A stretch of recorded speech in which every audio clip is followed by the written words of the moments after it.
साथियों नमस्कार, मैं राम प्रताप सिंह कुशवाहा। हमारे चैनल ज्ञान एंड नॉलेज के प्रोग्राम मंथन में आप सबका स्वागत है, अभिनंदन है, वेलकम है, सुस्वागतम। आज सारे देश में एक ही पर चर्चा है, लोकसभा चुनाव 2024 का तीसरा पायदान। तीसरा मतलब 3 टिकट महाविकट। और वास्तव में ये जो तीसरा पायदान है ये भारत की राजनीति का निर्णायक पॉइंट होगा।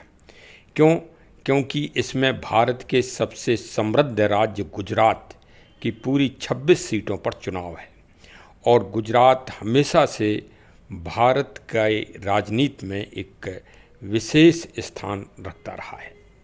और आज जिस समय ये मैं ब्लॉग बना रहा हूँ उस समय पूरे गुजरात में 2 मीटिंग हो रही हैं। एक तो माननीय प्रधानमंत्री जी की और एक करणी सेना के अध्यक्ष महिपाल सिंह मकराना की। दोनों मीटिंग में बड़ा उत्साह है और बड़ा ही तेज है। एक तरफ तो भारत के महामहिम प्रधानमंत्री जी हैं और दूसरी तरफ भाई राजपूत विचारधारा। राजपूत एक जाति नहीं है। जाति अगर कोई समझता है तो वो गलत है, क्योंकि राजपूत अगर एक जाति होती तो ब्राह्मण फिर अपने आगे नाम के आगे सिंह क्यों लगाते हैं, जाट अपने नाम के आगे सिंह क्यों लगाते हैं, सरदार जी लोग अपने नाम के आगे सिंह क्यों लगाते हैं, कई हमारे SC ST के जो आदिवासी और जो हरिजन उसमें हैं वो अपने नाम के आगे सिंह क्यों लगाते हैं, यादव जी सिंह क्यों लगाते हैं, वर्मा लोग सिंह क्यों लगाते हैं। अर्थात आज से ये मन से निकाल दें कि राजपूत और सिंह और छत्री और ठाकुर एक भारत में जाति है। अगर जाति होती तो महात्मा बुद्ध छत्री से निकलकर और बुद्ध क्यों बनते। जैन धर्म के 24वें तीर्थंकर छत्री जाति में पैदा हुए, लेकिन उनकी विचारधारा क्या है। तो विचारधारा की लड़ाई है आज देश में। और भाई अभी तक तो एक ही विचारधारा थी 1952 में से लेके आज तक। राजपूत और बीजेपी की विचारधारा एक ही थी, लेकिन इस बार एक सांसद महोदय की अभद्र टिप्पणी जो महिला सशक्तिकरण के ऊपर की, वो भी गुजरात में 7 मई को वहाँ चुनाव है और बहुत ही चर्चित स्थान है। एग्रीकल्चर यांत्रिकी के मामले में वो भारत का नंबर 1 राजकोट कॉन्स्टिट्यूंसी में रूपाला जी मंत्री भी हैं भारत सरकार में और सांसद भी हैं।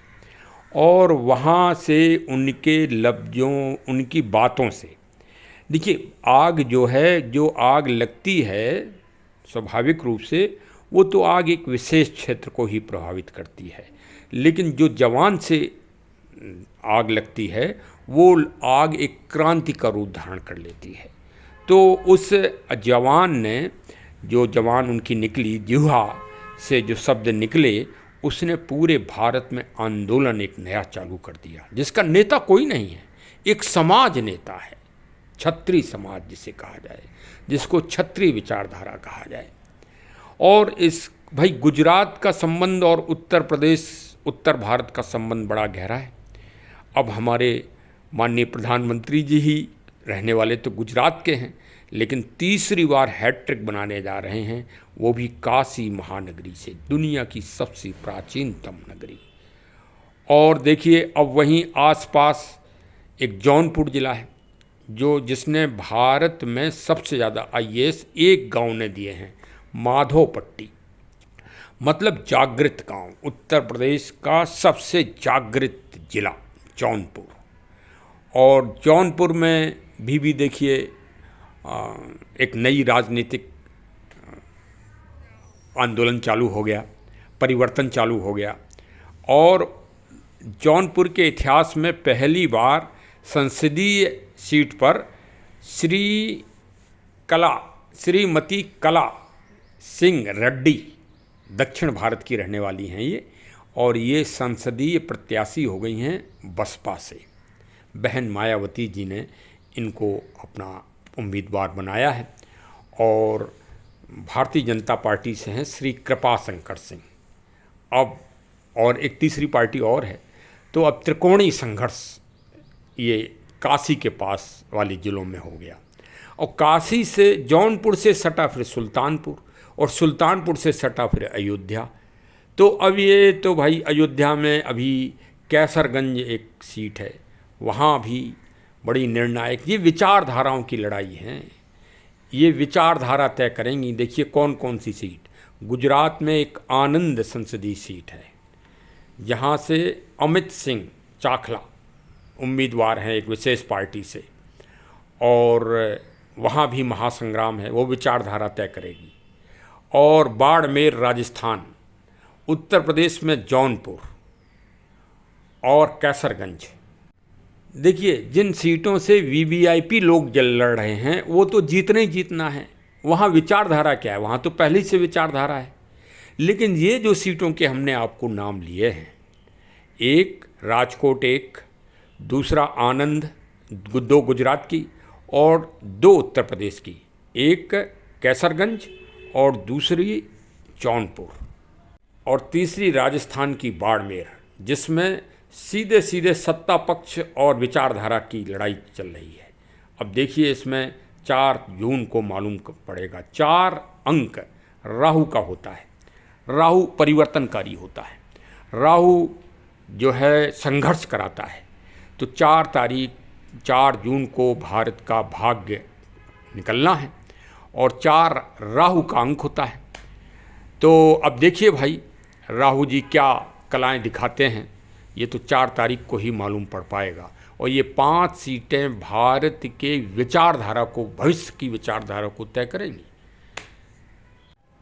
और 7 मई तक ये विचारधारा का निर्णय मतपेटियों में बंद हो जाएगा। कैसरगंज का तो शायद बाद में है, जौनपुर का भी बाद में है, लेकिन नामांकन की प्रक्रिया 7 तारीख तक समाप्त हो जाएगी यहाँ, तो प्रत्याशी भी डिसाइड होना है। देखिए हमारा चैनल सामयिक घटनाओं पर विवेचन करता है और तटस्थ विवेचना करता है, निष्पक्ष। कबीरा खड़ा बाजार में सबकी मांगे खैर, ना काहू से दोस्ती ना काहू से बैर। और भाई विशेषकर प्रकृति पर्यावरण के संरक्षण व संवर्धन, पेड़ पौधों की रक्षा, जीव जंतुओं की रक्षा हेतु विशेष ये हम टिप्स देते रहते हैं समय समय पर। हमारा राजनीतिक विश्लेषण भी बड़ा अचूक होता है, बड़ा अनोखा होता है। अवश्य सुनिए और जागरूकता पाइए, और हमारे चैनल को आप सब्सक्राइब भी कर लीजिए। और देखिए राजनीति से जुड़िए। जीवन में 7 सुख हैं, वो तो संस्कृत में एक कहावत है, उसमें 6 सुख हैं। एक 6वां सुख और है, राज सत्ता का उपयोग करना, राज सत्ता से जुड़े रहना। जो कई लोग ऐसे होते हैं ना जो कहते हैं कि अरे राजनीति से हमें क्या मतलब है। देखो राजनीति में अच्छी विचारधारा के लोग जब जीतते हैं तो 2 हैंडपम्प की जगह वो 20 हैंडपम्प लाते हैं, तो 20 हैंडपम्प जनता के तो मिल रहे हैं। भाई सांसद अगर विधायक अड़ियल हो गया तो सरकार से लेके आता है, नहीं हमारी जनता को इतने हैंडपम्प दीजिए, आप इतने आप ट्यूबवेल दीजिए। अरे एक खेत में अगर ट्यूबवेल लग गया तो कम से कम 10 फल्लांग का एरिया तो सिंचित हो जाएगा। तो इसलिए जागरूक रहिए। और भाई देखिए गर्मी पड़ रही है, उसी तरह से प्रचंड रूप में मतदान आपको करना है। कोई हारे कोई जीते, लोकतंत्र को सफल बनाइए। लोकतंत्र जनता का, जनता के लिए किया गया शासन ही लोकतंत्र है। तो अब बस हमारे चैनल को सब्सक्राइब कर लो, वो बटन अपनी दबाना तब दबाना, पहले हमारी बटन दबा दो आप चैनल की। हाँ, कुछ हमारा भी उत्साहवर्धन हो। बहुत बहुत धन्यवाद। जय हिंद, जय हिंद, जय हिंद।